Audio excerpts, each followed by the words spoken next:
দেওয়ালে পিঠ ঠেকে গেছে, বের হবার কোনো পথ বা রাস্তা নেই। আল্লাহর দুইটি নামের গোপন এই তাসবিহ আর আল্লাহর এই দুইটি নাম বেশি করে পড়ুন। দুশ্মন শত্রু ধ্বংস হয়ে যাবে, আপনি জয়ী হবেন। তো প্রিয় ভাই, বিপদে সমস্যাতে চারিদিক থেকে কণ্টাসা হয়ে গেছেন, দুশ্মনও পিছনে লেগেছে, কি করবেন কোনো কুল কিনারাও পাচ্ছেন না। তো আমি এমন একটি তাসবির কথা বলবো, এই তাসবিহ কিন্তু ছাড়বেন না। ইসলামের সবচেয়ে শক্তিশালী তাসবিহগুলোর মধ্যে অন্যতম হলো সুবহানাল্লাহি আলহামদুলিল্লাহি ওয়ালা ইলাহা ইল্লাল্লাহু আল্লাহু আকবার। এই বাক্যাংশটি আল্লাহর কাছে অত্যন্ত প্রিয়। এটি জান্নাতের বৃক্ষ রোপণ করে। অর্থ হলো আল্লাহ পবিত্র, সমস্ত প্রশংসা আল্লাহর, আল্লাহ ছাড়া কোনো উপাস্য নেই, এবং আল্লাহ মহান। তো প্রিয় ভাই, আমি এতটুকুন বলবো যে এই বিশেষ করে প্রতিদিন ফজর ও আসরের নামাজের পর বেশি বেশি করে পড়বেন। কতবার পড়বেন? যতবার আপনি পড়তে পারেন।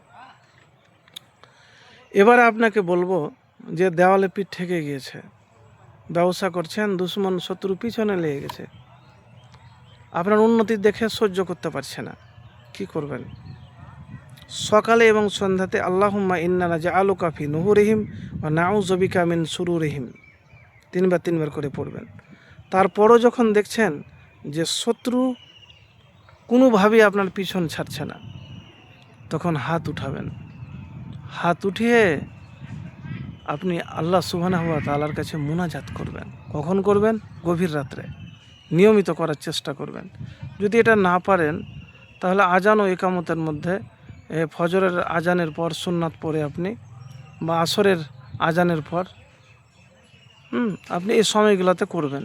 নির্দিষ্ট বলছি না, তবে করলে দোয়া কবুলের সম্ভাবনা বেশি এবং দোয়া কবুল হয়, আল্লাহ কাউকে নিরাশ করে না।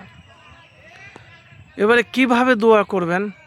ইয়া হাইয়ু ইয়া কাইয়্যুমু, ইয়া হাইয়ু ইয়া কাইয়্যুমু, আপনি বারবার পাঠ করবেন। আর আল্লাহর সুবহানাহু ওয়া তাআলার কাছে বলবেন যে আল্লাহ, এই দুশ্মন আমার পিছনে লেগে গিয়েছে, এই শত্রু আমার পিছনে লেগে গিয়েছে, আল্লাহ তুমি ছাড়া আমার কে আছে? আল্লাহ, এই জালেমের কে তুমি ধ্বংস করে দাও, বা তার তুমি বিচার করে দাও। তো এইভাবে আল্লাহ সুবহানাহু ওয়া তাআলার কাছে মুনাজাতের দুয়ার মাধ্যমে সাহায্য চাইবেন। একবার করেই তো দেখুন, কি করবেন? উপায় তো নাই। আজকে বর্তমান যুগে খারাপ মানুষের ভালো মানুষের পিছনে লেগে যায়, যারা হয়তো দুর্বল তাদের পিছনে লেগে যায়। তো একটা কথা বলবো ভাই, আল্লাহ সুবহানাহু ওয়া তাআলার উপরে ভরসা হারাবেন না। ভরসা রেখে ইয়া হাইয়ু ইয়া কাইয়্যুমু, ইয়া হাইয়ু ইয়া কাইয়্যুমু পড়বেন বেশি বেশি, আর দোয়া করবেন। একবার করে দেখুন, যখনই আপনার দোয়া কবুল হবে, শত্রু দুশ্মন জালেম ধ্বংস হয়ে যাবে।